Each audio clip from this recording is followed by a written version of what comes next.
Ever had an appointment fall through because a customer forgot? Or realized a lead sat untouched for days?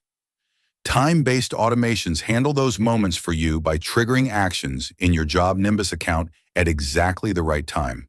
So follow-ups happen automatically and consistently.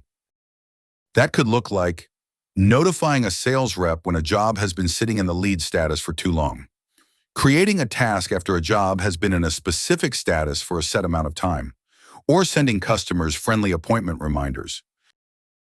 Let's walk through an example together. Start by heading to Automations in your company settings. Then click Add Automation to create a new one.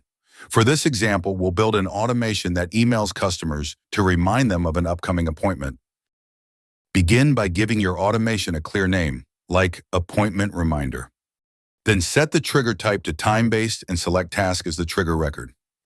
Since this is a time-based automation, you can now schedule when it should run. For this scenario, we'll remind the customer 1 day before the task's start date. Next up are the conditions. This is where you define the if part of the automation. For our example, we'll add 2 conditions. If the task type is initial appointment, and if is completed is false. Back on the Add Automation screen, make sure Require All Conditions to be True is selected. These 2 options are available for when you need to control multiple conditions.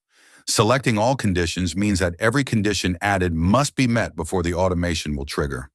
Choosing any conditions means that only one of the designated conditions must be met. The last step is to configure the automation actions. Depending on your account settings, you will want to send an email or a text to remind your customer. In this example, we'll use email. Use the template drop-down menu to select the email you would like to send.